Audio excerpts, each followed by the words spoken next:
Hey, Dave Melinda here, Positive Polarity Podcast. Hope things are going awesome for you. I want to say right up front that this is a scary episode and not for kids. So if your kids are nearby, you shouldn't really have them listen because this is really scary. Because we're going to start with this question. And the question is, have you ever met the burnout monster? So there is a monster lurking, exactly, and his name or her name is Burnout, and we're going to focus on that and a bunch of other stuff. I'm honored to be hanging out with Alea Harris. How are you today? I'm doing great, Dave. How are you?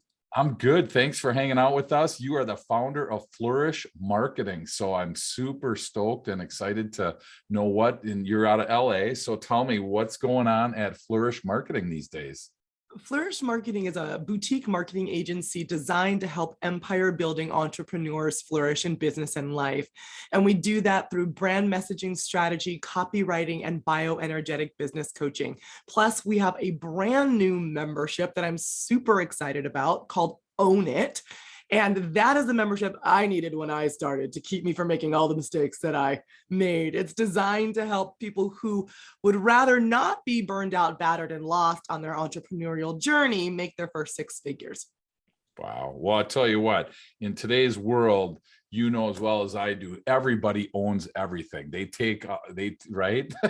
Nobody owns nothing. Yep. It's everybody else's fault. It's the government, it's the weather, it's everybody's fault but my own. So I love the fact the pandemic that we're really facing right now, I think, is a lack of accountability. Right? Exactly. How cool is that to blame that? You can be late to anything, you can do whatever you want, and oh my gosh, this stupid pandemic thing. It's the pandemic.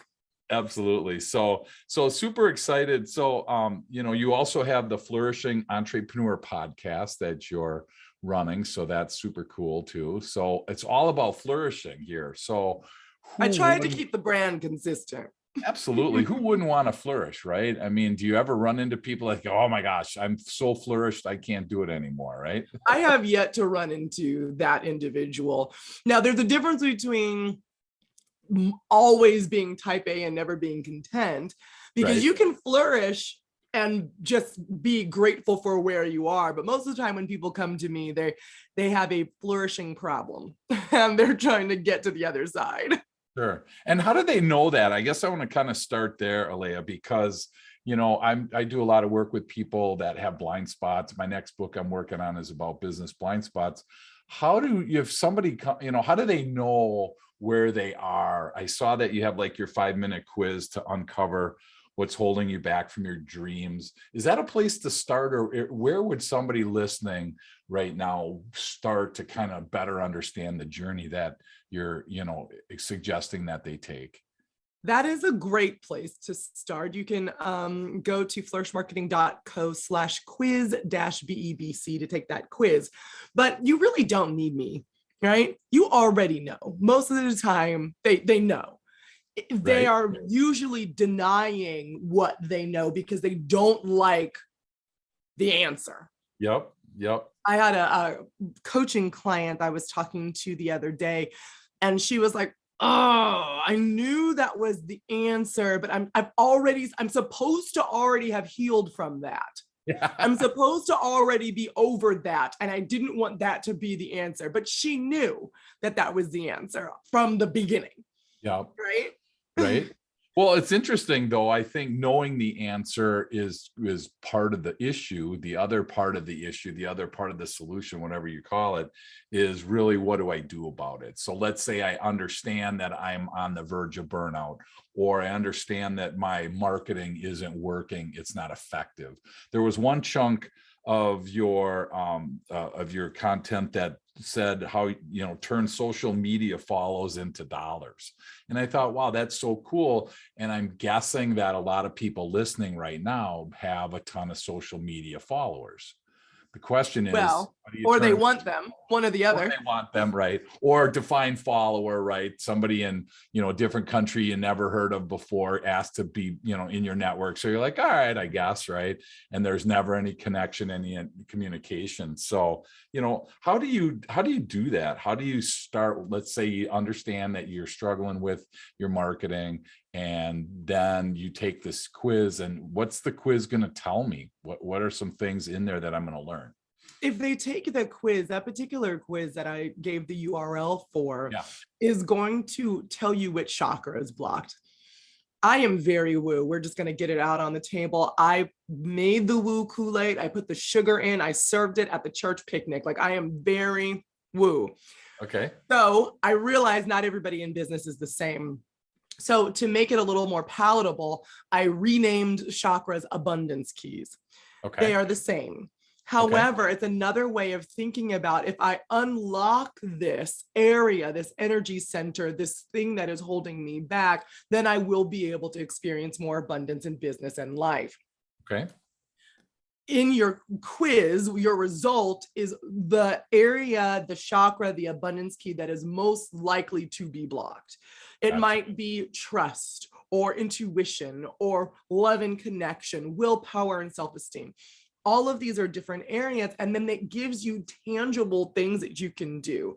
It's not just rub some crystals on it and move forward. For example, one of them, it's like, okay, you need to journal so you can figure out what you're trying to communicate, and then you need to write your one-liner, and here it is. This is how you do this. So when you have the quiz, it is, like you were saying, diagnosis and a little bit of implementation in there to get you started on your way. So if that, and that's one of the steps that you have in there. If we start at the beginning, how do you build that audience of adoring fans? How do you get that? How do you, it's one thing to have a great message, and you can probably invest time and energy as a business owner on a great message. The drawback is if nobody's there to listen to that message, then obviously it doesn't have the end result that you might want. So how do you build that audience? How do you start that? Well, truthfully, and this is probably not the answer you were looking for, but the very first thing that you need to do is to love your own message. So I work with people's brand messaging. That is literally what we do all day, every day. And they often come to me with a bunch of different ideas that they're kind of meh about. Then we dive in, and I'm like, this is what you're really lighting up about. This is who you really are. This is what you want your business to do. And then they either fall in love with it or run from it. Once they fall in love with their messaging, marketing is as natural as breathing, because they are sharing it everywhere. They're embodying it when they are out emailing or speaking.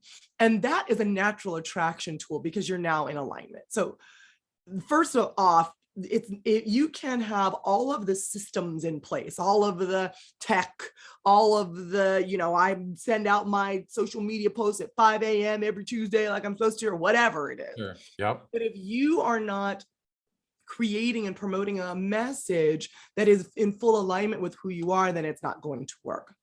If you're like, Leah, I'm fully in alignment with my message, I got this, girl, but nobody's hearing it, then your issue is most likely consistency. It also could be the lack of a controlling idea. A controlling idea is a central story, theme, and point. It is the whole point of the entire shebang. In Harry Potter, there is a controlling idea. There's 7 movies, 8 movies, 7 books. And throughout it all, there's so much information. These books are thick, the movies are long, but there is a central controlling idea that good triumphs over evil. That's why I'm sitting there. That's why I literally sit through all of those movies. 1, because I love it and I'm a total Potterhead, but 2, because you can understand what the controlling idea is, and it's simple.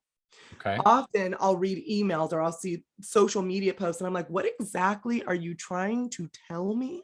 And why are you trying to tell it to me? People think that that's just, it's just a little confusing. It's fine.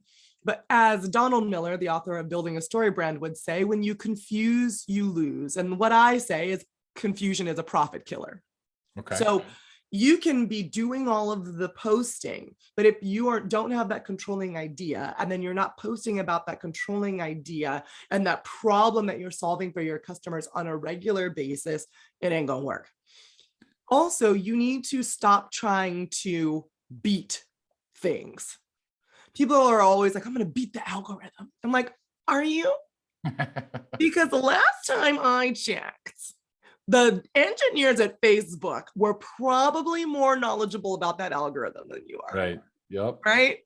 But Yep. you think because you have this big, bright idea that you're going to somehow navigate around how they are wanting their platform to be used. Instead of trying to just be contrary, as my grandmother used to call me, figure out what works best with those algorithms and get in the pocket. Right now, what works best is video. And if you're on Instagram, it's Instagram Reels, it's TikTok, right? Stay on top of, or hire a marketing agency.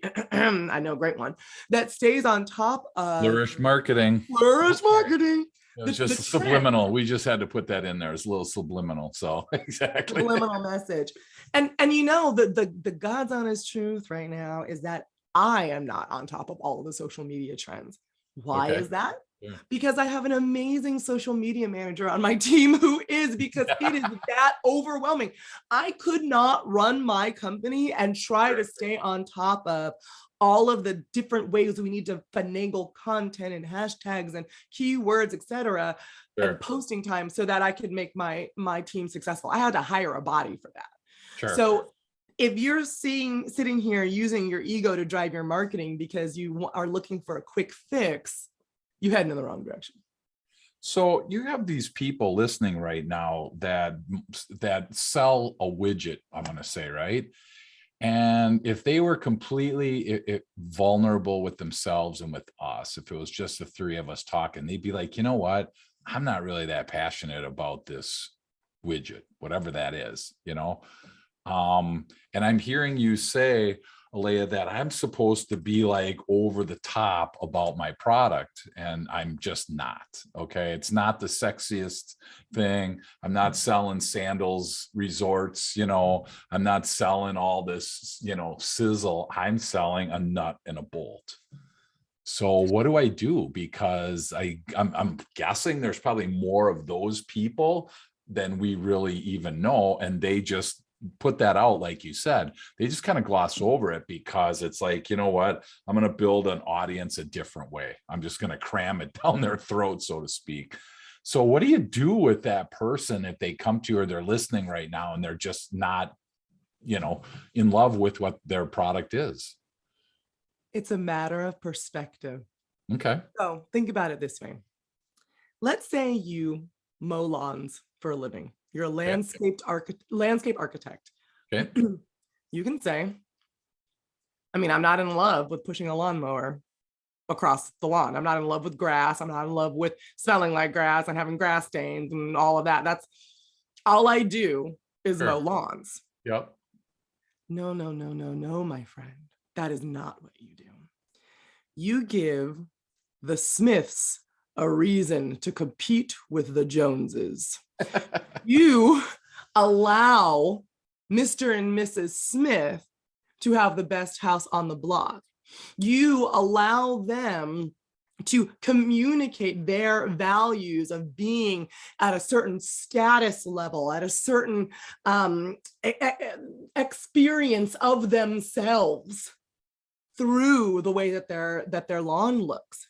Sure. Right? That's what you do. So if you're not in love with the nuts and the bolts and the landscaping and whatever, well, ask yourself if it's what you really do. So I could say what we do is we write words on paper. Yep. That is the end result of what we do. What we really, really do is we transform businesses into more profitable businesses that give their entrepreneurs the life and the business that they want.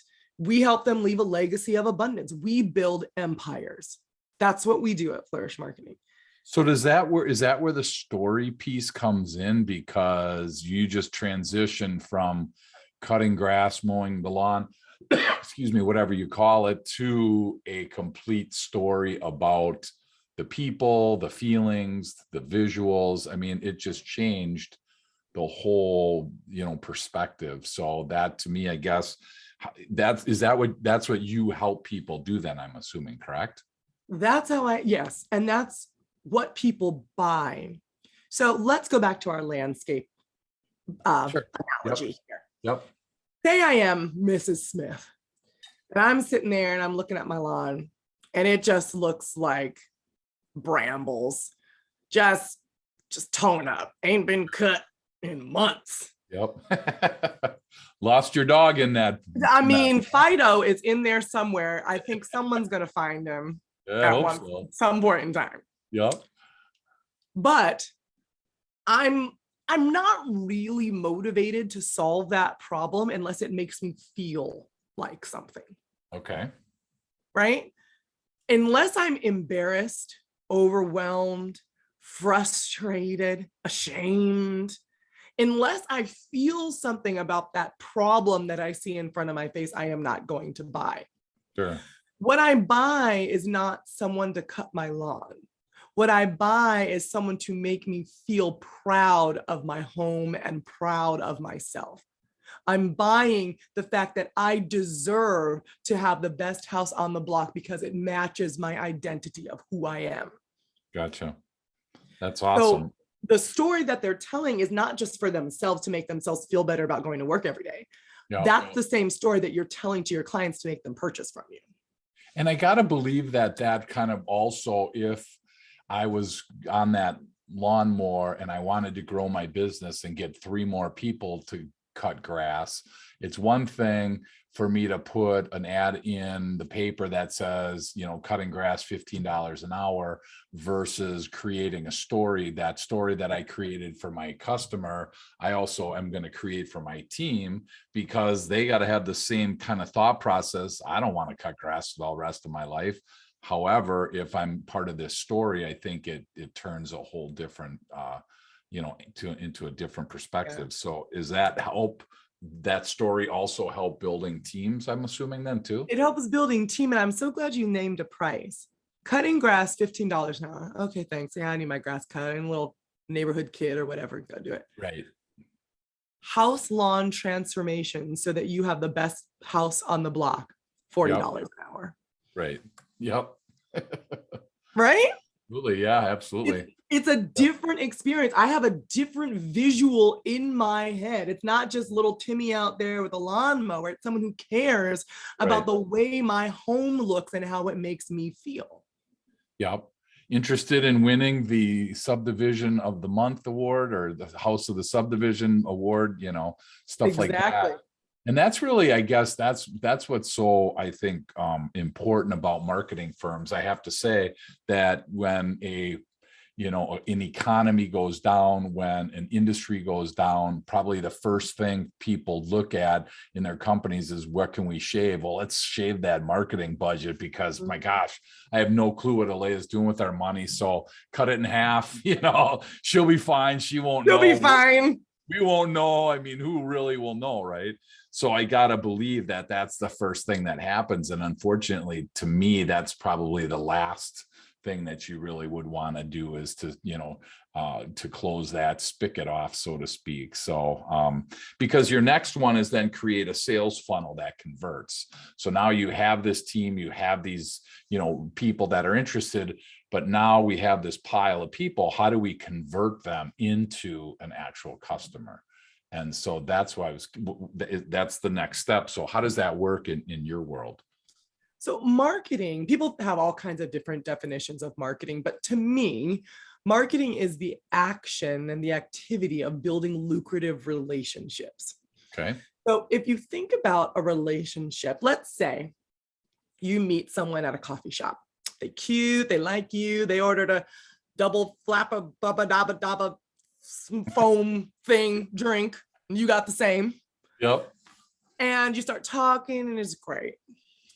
If they say, I really like talking to you, but I would also thinking our marriage date would probably be in 2 weeks. It's still the summertime. Can I have your social security number? And what was your cat's name again? Yep. And I want to make sure that I know like your mom's social security number as well. Yeah, for sure. You would pepper spray them and leave, and you probably would never even go to that coffee shop again. You'd be like, exactly, where the weirdos hang out. Yep. Right? That's what a lot of people do with marketing. You're like, great, glad you're here. Now bye. Right. And they're like, wait, what? Not even dinner first? Dang. Yeah. Instead, it would be, let's go to this coffee shop. Okay, well, you come here coffee, every week. Yeah, well, okay, well, I'll text you. I'll see you next week. Oh, yeah, I'll follow you on Instagram. Oh, okay. Well, maybe we can now go to dinner. And do you like bowling? Right? You date, Yeah. then you get married if it all goes well. Yeah. Marketing is the same. Just because you're in a screen doesn't mean that the people on the other side of the screen are different. They're still human beings who are needing to build a relationship with you, especially if you have a higher ticket item. Sure. If you are McDonald's French fries, that relationship is built. I mean, I have salt on my fingers and I don't even remember being in the drive-thru with McDonald's French fries, right? Yeah. It's like, I don't even eat fast food like that. That's how scary it is, Dave. What? That's not fast food. That's delicacy. Okay. So exactly. and I know you're a chef, so I got to be really careful on what I say about food. So I'm like, oh crap, I just screwed that up. So no, you're good. You're good. Trust me, most chefs eat much more differently than you would think that they do. Oh no, every chef's super clean. Whatever is in the refrigerator. Yeah, no, they're all super clean. You know that. So that's funny. Well, and that's what I think is so important about the conversion, because again, it's kind of the same scenario. I do a lot of sales training and there's a ton of people I was just with somebody today and they said they had 134 leads that were just kind of sitting there. Oh, that's a shame. Right. And it's one of those situations where it's like, oh my gosh, you guys, I mean, and even there, then they try to justify, well, the system, or, well, somebody's doing something with, they didn't really understand where they were.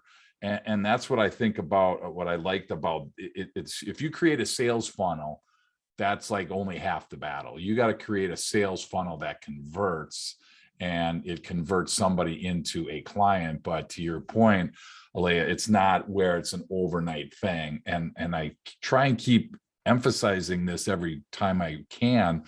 I don't know how many people on LinkedIn, they connect with me and their first message is that really long, message about here's this and buy this. And it's just like, wow. I don't even, like you said, I don't even know you. And now, you want me to ditch my current whatever provider I have, just like that. Oh my gosh. You know what? I've been with the guy for 15 years, but hey, I connected with you on LinkedIn. So I guess we're done. I'll tell George. This LinkedIn message got me, man. Woo. George is no longer in my life. And what's your name again? Yeah, you're my new whatever. So I really think that, creating a sales funnel is only half the battle. So I appreciate that you have the piece on there that converts. Then your next one is that we talked a little bit about turn social media followers into money. Mm-hmm. So if I'm listening now, my ears probably are just all of a sudden peaked a little bit more because I do have these followers. Most people do. Most people want more. But again, let's just say we have, I don't care, 100 or 1,000, 10,000, the number doesn't matter. How do we convert that? What are a couple things that you would suggest to convert those into money once we have those followers? Great content that resonates with your ideal customer. You need to entertain, inspire, and educate. Okay. So when you are creating content, it's great to show behind the scenes and what you do, but make sure you relate it to, well, how does this solve your problem? Sure. It's great to talk about also, I swung too far to the other side where I was so busy relating and showing how to solve problems that I wasn't calling them to action. I wasn't saying, great, now buy this thing. Did you know that this is what we did? So you want to make sure that you balance your content and plan it out in advance so that you are understanding I'm building these lucrative relationships, but they are lucrative transactionally based relationships. People understand that they're coming to your social media feed because you have a company that is trying to sell things. It's not a secret. You don't have to try to slip in there and be like, whoop, I sold to you. Like it doesn't have to be undercover. Sure. So you want to have educational content that's not dry. It can be fun educational content. Videos are great. But then every once in a while, post up that testimonial. Make sure they see that you got that award. Show what the thing is, the product, the service. This is a little bit more difficult if you have, like we do, brain-based services, right? I got a computer and my brain and my hands, and that's how I create my product. I don't have a bottle to show you. But with Canva, you can make it into a thing, right? Take that page of that document you created for that client, put it into a Canva template, write what it is, show the different transitions, show the before and after of their marketing, whatever it is, you figure out a way to show it that will convert. People are very simple. They're like a precocious fifth grader. That's who you're thinking that you're marketing to. And people are also narcissists with short attention spans. So you're saying it's about them. You're reminding them, yep, still about you. Is it about me yet again? I was like, about me 5 seconds ago, but I'm not sure. Is it still about me? Yes, it's still about you. All about you. Sure. That's what your marketing needs to talk about. If you go on your website and you see I, me, my, we, yep, you're missing the point. Gotcha. It needs to come from the perspective of the client. They need to say, oh, I do need that, or show user-generated client content of other clients who have done that, who have made that transformation already. Sure. Purchasing does not need to be complicated. It just needs to be compelling. Wow. Compelling solves a problem and shows the transformation clearly without having to read an ebook and trying to figure out what all is going on. They need to understand who you are, what you do, the problem that you solve, and how to buy from you. Sure. Well, and I was in prep for tonight. It's funny because I jumped on your website and I was looking for the About Us spot and there wasn't one. And I'm just like, oh my gosh. And then I realized my website says about you because I want to know about you, the customer, the viewer, we'll call it, as opposed to, they don't, I floor when I see, just like a small white paper about, the company. Who really reads that? I mean, that's where it's crazy that I think being me focused versus customer focused is so prevalent today. And you must run into that a lot where it's all about, like you said, it's all about me, but it really needs to be all about the customer. Yep, that's exactly right. And we don't have an About Us page because we're doing a website redesign right now. But if I looked at it as a really good thing because I really have it on our homepage. I feel like it's just enough. Yeah. Because the rest of it is, I mean, how much more do you need to know about me? Yes, I'm a Virgo. Yes, I'm like, what else do you need to know about me for me to do your marketing? You see my clients talking about me, you see the videos, you see the testimonials. What else do you need? Right, exactly. If you have an About page, nothing wrong with an About page, but every accolade and experience needs to relate to how you solve that problem. So for example, I'm a StoryBrand certified guide. I could just say that, drop it and move on. They'd be like, okay, thank you so much. I'm a StoryBrand certified guide, which means I've been trained in a story framework that will allow me to help clarify your message so customers will listen to you. So it's not just about this cool certification I have. Sure. It's about how that certification helps my clients. Sure. Wow. Well, and that's where I think we tend to become so busy. And we are so busy, entrepreneurs listening, they're going, everybody's going so darn fast that we don't really have time to slow down and rethink our marketing strategy. I mean, I laugh at some people that I've seen their marketing. It's the same piece that they've had for 25 years, and it's like, don't you guys think that you ought to at least like, upgrade, picture out, put the new address on at least rather than a sticker over the old address. Yeah. It's like, oh yeah, hey, it's fine. Everybody knows us. And it's just like, wow. I mean, and maybe the old regime of the, 70s and 80s buyers and that type of situation worked.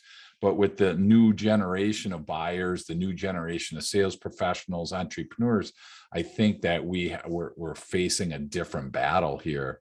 And so again, if you're not able to turn your social media followers into dollars, that's what Alea is here for, is to be able to do that. So that's pretty cool. The fourth one then is charge what you're worth. And I was like, wow, this is really cool, because now we can turn our focus from the customer to us, because we have a customer now. We have somebody interested sitting across from us on Zoom or in person, whatever, and they have expressed an interest, or they quite frankly are farther along than we may think. What does charge what you're worth mean to you in that situation? It actually is still about them, Dave. So let's go back to our landscaper analogy. Yeah. You could be worth $15 an hour. You could be worth $40 an hour. How much is it worth to you for me to solve this problem for you? Right. When I started my this business, and I had just gotten my story brand guide certification, I was doing strategy, and I didn't quite understand. I've been a marketer for 13 years, but I didn't quite understand the power of messaging strategy for small businesses. I had been the head of marketing for a really large business, and I was over North America. And it's a different ballgame when you have so much infrastructure around you, right? When you're a small business, every word matters, basically. But I didn't get that yet. I wasn't there yet. And so I started charging. I'm almost embarrassed to say this is an embarrassing moment. I charged $600 for a strategy session. Okay. I then met my all day thing or what? No, it's not. It's 90 minutes. And then we go back and we take 2 weeks to complete their strategy. And then we come back with 45 minutes. But then I remember when the first client. Will you do that for me for $600? I'd like no, to. I will not. I'd like to sign up for 2 of those right now, Alea. Okay, let's do that. I will not, babe. I certainly will not. I remember the first time I had a client come and, they were giving us success stories. And like, oh my gosh, that messaging strategy landed me a big client. I made $50,000 off that strategy session. And I'm like, that's so great. At first I was so excited, like, oh, I know what I'm doing. Like, I'm like new with, just this business is new. And then I was like, wait a minute. I'm not charging enough. So then I went up to $997. And then I finally got my business coach who was like, girl, I do the same thing that you do. I charge $3,500 for that. Yeah. And it's less than what you do. And I said, oh, I was terrified. Yeah. To up my price to $3,500. Yeah. We opened up a wait list. We had like 5 people, like boom, like it was nothing. Sure. The clients were better, the experience were better, and now our strategy session is $5,000. Nice. So the $600 is off the table then for me. Sorry, Dave. Oh, I feel like I just got baited and switched. Sorry. But you know why the $600 is off the table? Because if I had kept doing it for $600, one, I would never been able to scale. And 2, I would have resented me and you. Sure. Absolutely. Because that was what was starting to happen. I was like, I'm giving you all this value. It was almost like, how dare you take advantage of me? But it's me that's taking advantage of me. I'm letting you do that. You're paying the price that I told you to pay. Yep, absolutely. And Story Brand does it. Same thing. They do theirs in a little bit more of a teaching fashion. Sure. $20,000 to $25,000. Yeah. So my $5,000 feels like a steal. Right? Steal. Exactly. Yep. Deal, right? Quick, it's going up soon. Exactly. Well, exactly. But you want to make sure that you aren't basing your pricing on what you think people will pay for. I remind you that Gwyneth Paltrow made a candle that was scented like her vagina, and people bought it. People will buy anything. Don't assume what people will buy. Put it out there, test it, do some beta testing, try the price, try it a little higher for the next client. Did you get it? Did they pay it? Well, that seems like it's good. Maybe try a little higher. Yep. Test it out. Know what the market truly is and who your peers really are. My peers are not the folks on Fiverr. Those are not my peers. Right. Yep. My peers are the folks that work with other small businesses like I do, who understand how messaging and writing makes the world of difference. Sure. And I make them money because we have a value alignment. And I don't reach that value alignment until I charge a certain amount, because it would be like going and getting a gold bracelet, like solid gold, and someone saying, oh yeah, that's $20. You would be looking at them, you'd be looking at the bracelet like, okay, this ain't real, Yeah, right? exactly. Yeah. Unless the guy's running down the road out of breath, and only wants. Right. And you're like, sure, no problem. Gonna be traced back to me. No, okay. Exactly. Yep. No warranty as is. Sorry. Wow. Well, and I think because your last one is ditch the fears of abundance. And so I think those are kind of aligned a little bit there where there is a fear, either, what does that look like? Oh my gosh, I'm afraid. What would I do with all that money? I don't know exactly, and that's why I wanted to hear your side of what does that ditch the fears of abundance mean when you wrote that? I recommend to everyone that they go and read or listen to, I prefer listening to, a book by Deepak Chopra called The 7 Spiritual Laws of Abundance. It is a 90-minute listen from cover to cover. So I'm not saying you're going to take all weekend on this thing. Sure. It talks in it about what abundance truly is. And abundance boils down to being connected and aligned. If you say, if I had this money, I wouldn't even know what to do with it. One, have you ever tried to think about that? Right. Are you even afraid to allow yourself to have that conversation? Do you feel like you're worthy of that money? Do you feel like you are really kind of deep within yourself that you're not doing what you need to do to get that money? What are the words that are coming out of your mouth? Are you constantly speaking lack? Or are you constantly speaking abundance? Sure. Which one is it? Yep. If you're constantly speaking lack, then you're going to have a cognitive dissonance between you then all of a sudden busting out with, yeah, but I'm going to be rich. Are you? Yeah.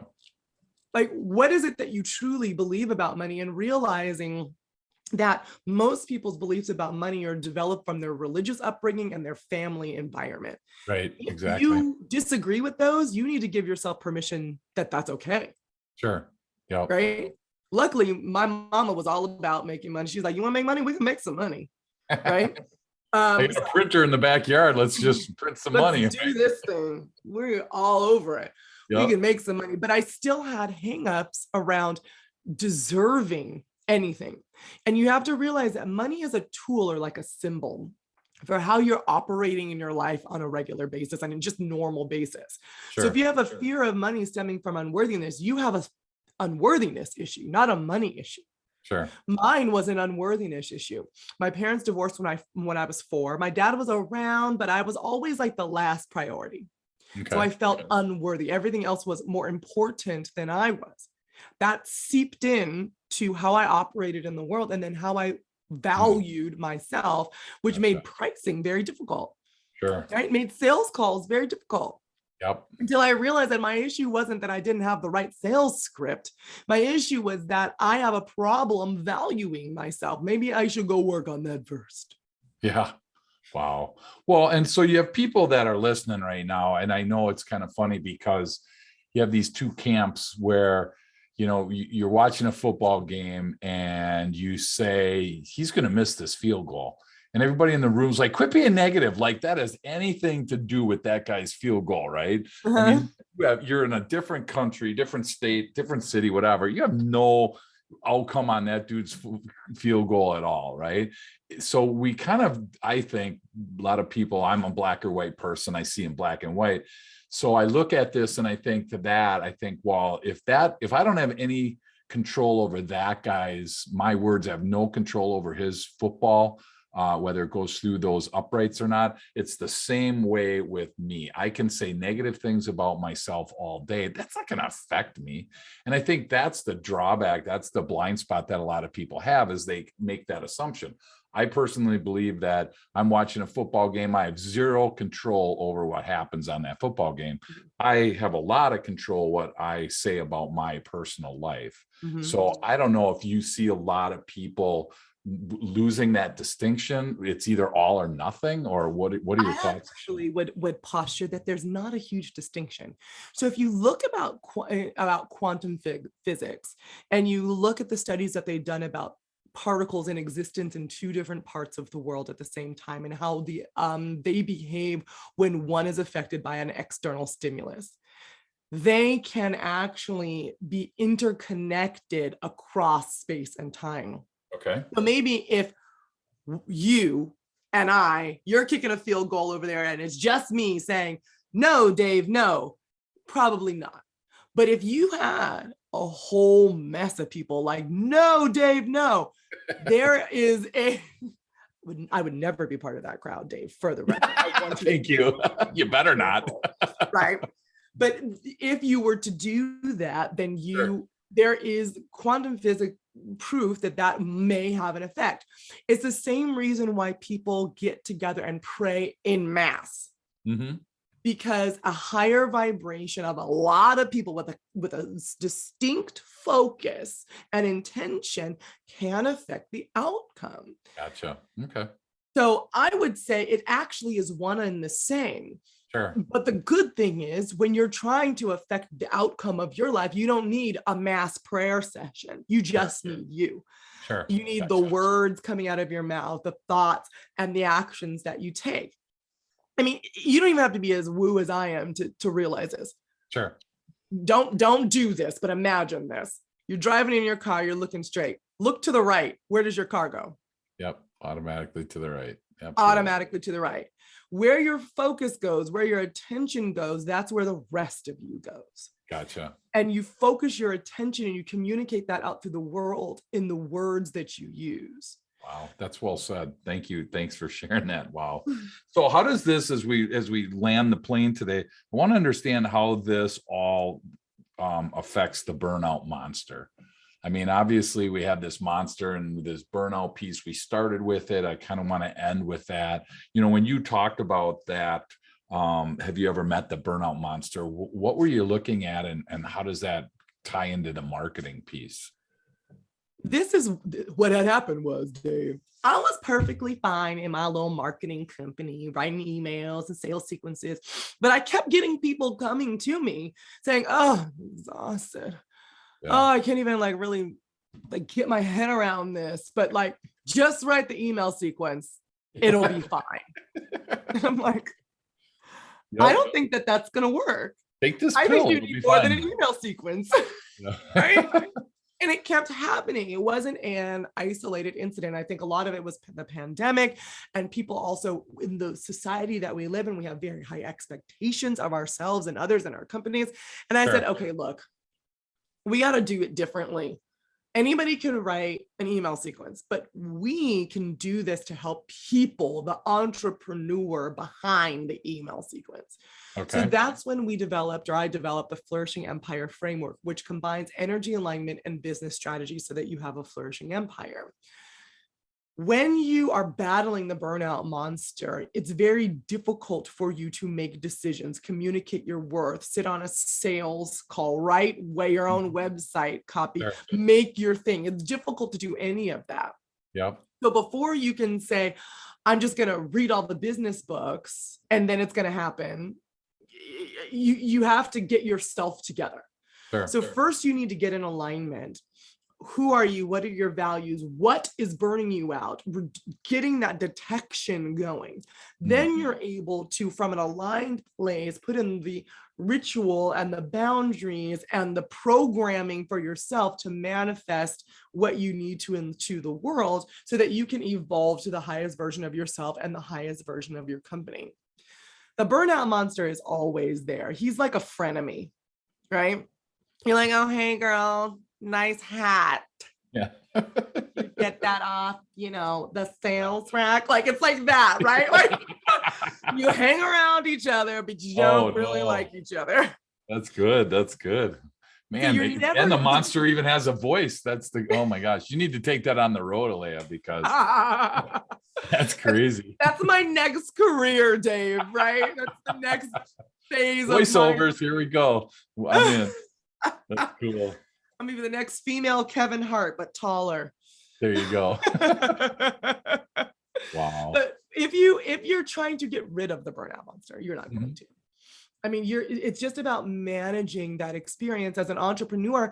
Sometimes there's even intentional burnout. You're like, ooh, we have this goal for this client, and it is going to be a 2-week sprint, and we're going to work, but at the end, we are going to have accomplished this huge thing. We're going to all then take 5 days off and have a pizza party, whatever it is. Sure. But Yep. during that, you're going to burn out. So what are you going to do to manage that experience for yourself?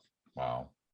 That's crazy. Now I'm hungry. You said pizza party, right? Sorry. That's all right. That would be awesome right now. Well, and I think that I love how that all ties in, because it's really the result of not working this plan that you created. So you kind of have this choice. You can work this plan, or you can be burned out. And that's what I always like about each week is we provide some ideas, we provide some options, some tools, and just like the 5-minute quiz to uncover what's holding you back from your dreams. You have the freedom listening right now to jump on our website after we're done and take that, or you got a choice not to. That's totally up to you. I think there's like 15 questions in the thing, and so that's up And to it's you. fun. There's gifts. Like, it moves. It's a fun Right? quiz. And that's the thing is like, yeah, so these are pieces here that really hopefully will help you. I'm hoping today we talked about something that you may never have thought of before, or you needed a good reminder of, oh my gosh, yeah, I haven't done that. I think, for me, it's like, okay, social media, turning those followers into dollars. That's like brilliant. If we can find a way to do that. And like I said, so many people are trying, and I just don't see them having that success. So I'm anxious to learn more about that. So one question, I'm gonna let you go. What's Alea Harris's tip of the week? My tip of the week is to give yourself grace. Remember, this was supposed to be fun. You got into this because you liked it. You got into this because you had a passion for something, even if the passion was just making money. Yep. Give yourself grace and remember to have fun on the journey. Wow, that's so cool. The only I just what popped in my mind was like third generation kids that just were slated to do it. They didn't have a choice. They didn't get into it because it was fun. They got into it because they had to. So but they can still find the fun in it. Exactly. You have a choice. Those listening, you can be in it and choose to be like, I'm in it. I'm not gonna have fun because I have to be here. Or you can have to be there and have fun at the same time. Like, the only person you're hurting is yourself. Right, for sure. That's so cool. So if people want to learn more, so I'm assuming there's people listening right now that, again, they are curious about something. They are contemplating something they've never heard before. If they want to learn more about you, connect with you, what's the best way for people to reach out to you, Alea? The best way is to go to flourishmarketing.co, not .com, .co. And if you would like to work with us, there's a big old button that says schedule a call, which takes you to our application form. Okay. You can also follow me on Instagram at Alea Harris, ALEYAHARRIS. Also on our website, there's a whole resources section full of free stuff, from blog articles, our podcast is there, freebie downloads. So if you're just dabbling in the world of marketing, there's a lot of easy ways for you to get started. You just have to leave your social security number, your mom's social security number, right? Obviously, yes, obviously. No, we just ask for like 2 or 3 things, like your first name and your email address. Awesome. That's so cool. Well, thank you so much for investing this time, both with me and with the listeners. I so enjoy different perspectives and looking at stuff that I've never really thought of before in that context. So thank you for opening up our eyes. And again, if you're listening, please just, take it, rather than jump on the next podcast, rather than just close this and put it up on the shelf and kind of check it off your list. I would encourage you to go to Alea's website and really do some perusing there. And if something, resonates, then just click the button to say, I want to learn more. And from the looks of it, from the last 50 minutes, she's not going to pressure you into very much. So I didn't have any, she didn't pressure me into anything. So at least not yet. So we'll see how this goes. But thank you so much, Alea, for hanging out with us. And again, thanks for all that you're sharing out in the world, and look forward to learning more. Yes, Dave. Thanks so much for having me.